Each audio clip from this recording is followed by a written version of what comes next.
अस्सलाम वालेकुम everyone, this is D syllabus mathematics और हम कर रहे हैं पास पेपर। इसका यह है 4024 पेपर 1 वेरिएंट 1 मई जून 2022 पेपर 1 कर रहे हैं हम। ठीक है, ये वेरिएंट 1 का पेपर 1 है जो अक्टूबर नवंबर में वेरिएंट 1 होता है। वैसे बेसिकली हमारे पास दो वेरिएंट्स होते हैं, 1 और 2। तो इस वक्त हम पेपर 1 कर रहे हैं वेरिएंट 1 का। मैं यहाँ बता देता हूँ, यहाँ पर हम कर रहे हैं पेपर 1 और ये है वेरिएंट 1। जो पाकिस्तान में आता है वो वेरिएंट 2 आता है। ठीक है, लेकिन हम चूँकि प्रैक्टिस के लिए हम वेरिएंट 1 भी करवा रहे हैं, क्योंकि बाज़ औक़ात स्टूडेंट्स को टीचर्स पेपर में जो है वेरिएंट 1 के पेपर देते हैं, करवाते प्रैक्टिस पेपर 2 की।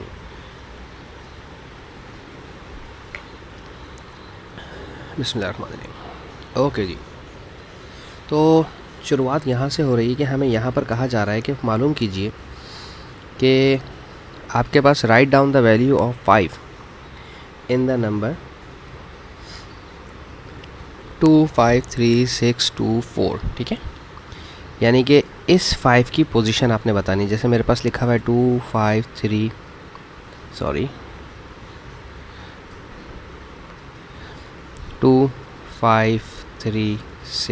2 4। मुझे 5 की पोजीशन बतानी है कि 5 की वैल्यू क्या है। इसकी पोजीशन और वैल्यू में फ़र्क होता है। ठीक है, यह है वंस यानी कि टेंस, फिर 100, फिर 1000, फिर 10,000। तो फिर 5 जो है वो 10,000 की पोजीशन पर है। ठीक है, तो इसकी पोजीशन 10,000 पर है, तो इसकी वैल्यू कितनी हो जाएगी? इसकी वैल्यू 50,000 हो जाएगी। ठीक है, इस चीज़ को आपने याद रखना है कि पोजीशन में और वैल्यू में फ़र्क होता है। Okay, part B, the crowd at a sport event is exactly 35,687। What is the number correct to the nearest 10? आपने 3 5 6 को नहीं छेड़ना, सिर्फ 87 को राउंड ऑफ टू नियरेस्ट 10 करना है। तो 87 आपका राउंड ऑफ होकर 90 हो जाएगा। तो आप यहाँ पर ऐसे 90 लिख देंगे, तो इसका आंसर 35690 हो गया। ठीक है, अच्छा, right down the number of lines of symmetry in the diagram. Number of lines of symmetry, lines of symmetry आप अच्छी तरह जानते हैं, मैं आपको साइड में आके बताता हूँ। जैसे लेट सपोज अगर हमारे पास रेक्टेंगल है, ठीक है, ये मैंने रेक्टेंगल शेप बनाई। ठीक है, इसमें लाइन ऑफ सिमेट्री किस तरह से आएंगी? इसमें लाइन ऑफ सिमेट्री, एक लाइन ऑफ सिमेट्री यहाँ से आएगी कि ये बिल्कुल ऊपर से नीचे फ्लिप हो जाएगा, एग्जैक्टली हाफ होना चाहिए। लाइन ऑफ सिमेट्री का मतलब होता है कि शेप एग्जैक्टली हाफ हो जाए। और एक लाइन इसकी बिल्कुल यहाँ सेंटर से गुजारेंगे। ठीक है, लेकिन अगर हम इसी तरह से रेक्टेंगल के बजाय हम स्क्वायर की बात करते हैं, ठीक है, ये स्क्वायर है, तो स्क्वायर में किस तरह से होती है? एक डायगनली जाती है इस तरह, फिर एक डायगनली इस तरह, एक हॉरिजॉन्टली इस तरह और एक वर्टिकली इस तरह। ठीक है, तो इसमें कितनी हो गई हैं? 1 2 3 और देन 4। इसमें 4 लाइन्स ऑफ सिमेट्री हैं, इसमें 1 और 2, इसमें 2 लाइन्स ऑफ सिमेट्री हैं। अब आ जाते हैं यहाँ पर इस सवाल की तरफ कि इसमें लाइन ऑफ सिमेट्री कितनी है। अगर मैं इसको बिल्कुल एग्जैक्टली यहाँ से बीच से कट ऑफ करता हूँ, ठीक है, तो ये लाइन ऑफ सिमेट्री हमारी बन जाएगी। ये वाला टॉप पार्ट जो है स्टॉप पार्ट के ऊपर आकर फिक्स होकर बैठ जाएगा। तो ये कुछ इस तरह से बनेगी शेप हमारी। ठीक है, कि ये इस पर फ्लिप होकर बैठ जाएगा, ये इस पर फ्लिप होगा और ये पूरी शेप इस पर आके फ्लिप हो जाएगी। ठीक है, तो इसमें सिर्फ हमारे पास कितनी लाइन ऑफ सिमेट्रीज हैं? इसमें एक लाइन ऑफ सिमेट्री है, 1। ठीक है, okay, right down the order of rotation of symmetry of this diagram. अच्छा, ऑर्डर ऑफ रोटेशन देखें क्या है इसमें। यहाँ पर ये एक दफ़ा तो इस तरह से है प्लेन सरफेस पर, और ये दो जो हैं वो एजिस पर हैं। ठीक है, तो ये जब घूमेगा यहाँ पर आने के लिए इसको 2 दफ़ा रोटेट करना पड़ेगा। ठीक है, इस शेप को 2 दफ़ा रोटेट करना पड़ेगा। एक दफ़ा रोटेट करेंगे तो ये शेप आ जाएगी। ठीक है, फिर दूसरी दफ़ा रोटेट करेंगे तो फिर ये शेप वापस हमारे पास आ जाएगी। तो इसमें हमारे पास रोटेशन ऑफ सिमेट्री 2 है। अगर आप चाहें तो इस शेप को घुमा कर देख लें, अपने पास कोई हेक्सागोनल शेप लेके देखें। और हेक्सागोनल शेप को हमारे पास है क्या?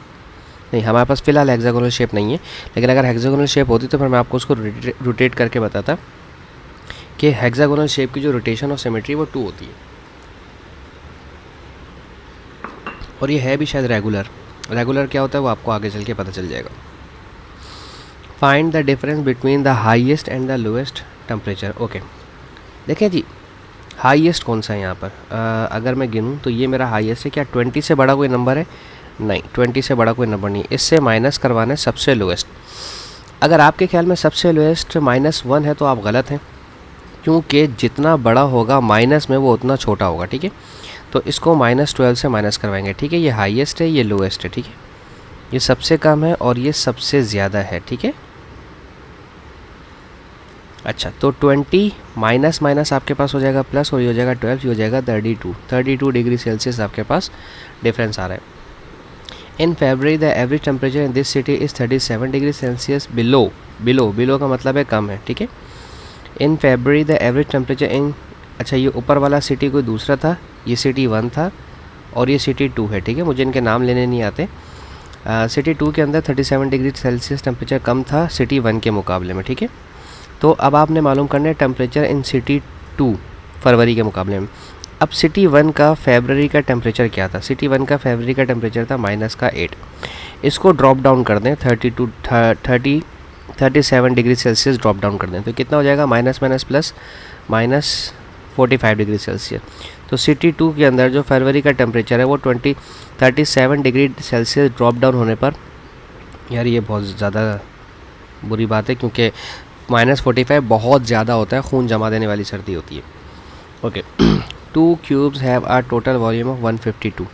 2 क्यूब्स हैं बट सिमिलर नहीं कहा, सिमिलर का वर्ड इस्तेमाल नहीं हुआ। क्या सिमिलर हैं या नहीं, हमें ये पता करना है। अगर सिमिलर होंगे तो उसका एक अलग तरीक़ाकार होता है सॉल्व करने का। अच्छा, 2 क्यूब्स हैं, क्यूब 1 प्लस क्यूब 2, ठीक है। और इनका जो वॉल्यूम है, तो एक काम कर लेते हैं, volume of 1 cube volume of second cube is equals to the volume, total volume 152 centimetre cube, ठीक है। 1 cube has a edge of 5 centimetre. अच्छा, इसका जो है एक साइड जो है 5 सेंटीमीटर की है, तो बाकी तीनों साइड भी 5 सेंटीमीटर की हो जाएंगी, क्योंकि वॉल्यूम ऑफ क्यूब क्या होता है हमारे पास, वॉल्यूम ऑफ क्यूब क्या होता है हमारे पास, L3, ठीक है। तो अगर 5 है तो 5 का क्यूब कितना हो जाएगा, 125, ठीक है। तो ये आ जाएगा हमारे पास 125 प्लस वॉल्यूम 152, ये 25 वहाँ जाकर माइनस करवाएं। चूँकि P2 है इसलिए हमें माइनस मैनुअली खुद से करना पड़ेगा।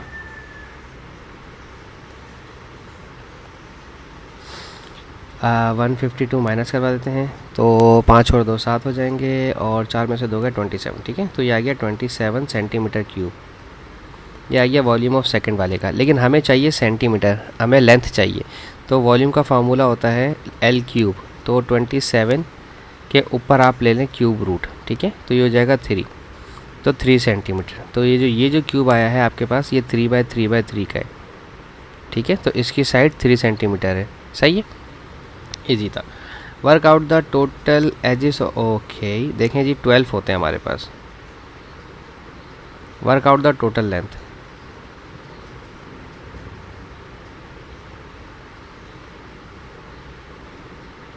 ठीक है। टोटल लेंथ आपने बतानी है कि टोटल लेंथ कितनी बन रही है। अगर ये भी 5 सेंटीमीटर का है, ये भी 5 सेंटीमीटर का है, ये भी 5 सेंटीमीटर का है, ये भी 5 और फिर 5 और फिर 5 और फिर 5 और फिर ये भी 5 और ये भी 5, ठीक है। ये सब 5 सेंटीमीटर के हैं, तो टोटल लेंथ होती कितनी है।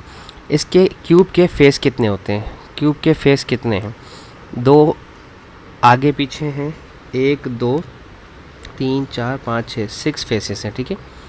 फेस कितने हैं इसके, 6 फेस हैं, ठीक है। अच्छा, अब प्रॉब्लम ये है कि अगर मैं यहाँ से ये वाला लेता हूँ तो इसमें कितना 1 2 3 4 ये काउंटेड होगा, ठीक है, ठीक है। 1 2 3 4 5 6, ठीक है। 7 और 8 ये भी काउंट हो गया, फिर 9 और फिर ये वाला 10, फिर 11 और फिर 12। तो सारे फेसेस गिन गए, हमारे पास हो गए हैं 12 फेसेस हैं। और अगर 12 फेसेस को 5 से मल्टीप्लाई करवा दें तो ये हो जाएगा 60, ठीक है। तो ये 60 सेंटीमीटर इसका टोटल सरफेस आ जाएगा हमारे पास। सरफेस तो नहीं आएगा, टोटल लेंथ आएगी। टोटल सरफेस एक अलग चीज़ होती है। अगर मैं टोटल सरफेस एरिया की बात करूँ तो वो ये होगा, ये वाला फेस भी लेंगे हम, फिर इसमें हम ये वाला फेस भी लेंगे, फिर हम इसमें ये वाला फेस भी लेंगे, ठीक है। टोटल सरफेस एरिया अलग है। इसने टोटल लेंथ पूछी हमसे कि टोटल लेंथ क्या होगी, ठीक है। अच्छा, क्वेश्चन नंबर 5 देख लेते हैं इसका, फिर हम अपनी वीडियो यहाँ पे ख़त्म कर देंगे। The diagram show the net of a solid diagram, ये 1 सेंटीमीटर, यानी कि ये जो 1 बॉक्स है ये 1 सेंटीमीटर का कहलाता है, ठीक है। इसका एरिया 1 है। Name the solid form, cylinder है, बिना किसी टेंशन के बता दूंगा मैं तो कि ये सिलेंडर है, क्योंकि इट्स अ इजी पीजी। जब 2 उन्होंने नीचे दिए हुए हैं सर्किल्स और 2 सर्कल्स के ऊपर एक ओपन स्पेस दिया हुआ है, तो इसका मतलब अंडरस्टूड है कि ये आपके पास आपका वो है सिलेंडर है, अंडरस्टूड है ये, ठीक है। अच्छा, आगे का पूछना डायमेंशंस। डायमेंशंस का मतलब ये है कि आपको इसका रेडियस भी चाहिए, ठीक है, और आपको इसकी हाइट भी चाहिए, ठीक है। तो रेडियस तो मैं एक काम करता हूँ, देखें ये मेरा रेडियस है, यहाँ से यहाँ तक आए, ये कितने यूनिट हैं? 3, 1, 2 और 3, ये है डायामीटर, ठीक है। अगर आप चाहें तो डायमीटर 3 लिख सकते हैं, और अगर आप चाहें तो आप रेडियस लिख सकते हैं जो कि 1.5 हो जाएगा, ठीक है। इट्स अप टू यू, जो आपका जैसे आपका दिल करे आप वैसे इसको मेंशन कर सकते हैं। तो मैं यहाँ पे रेडियस ही लिख देता हूँ, मैं डायमीटर भी लिख सकता हूँ, ठीक है। रेडियस लिख सकते हैं हम 1.5 सेंटीमीटर। वाओ, इसके तो 3 मार्क्स। अच्छा, 3 मार्क्स नेम ऑफ सॉलिड की भी आ गया ना। और इसकी हाइट मुझे ये चाहिए, ये हाइट इसकी कितनी है मुझे ये काउंट करनी है, ठीक है। 1, 2, 3, 4, 5 और 6, इसकी हाइट जो है वो 6 सेंटीमीटर है। तो हम हाइट यहाँ पर मेंशन कर देते हैं, height is equals to 6 centimetre, ठीक है। बाकी इसके नेक्स्ट क्वेश्चन जो हैं 5 के बाद जो ऑनवर्ड्स क्वेश्चन है वो हम अपनी नेक्स्ट वीडियो में करेंगे, ताकि आप बोर भी ना हो और कम से कम क्वेश्चंस आपको ज़्यादा से ज़्यादा मैक्सिमम मिल सकें। बस कुछ रीज़न्स हैं। Thank you so much for watching my channel. अल्लाह हाफिज़।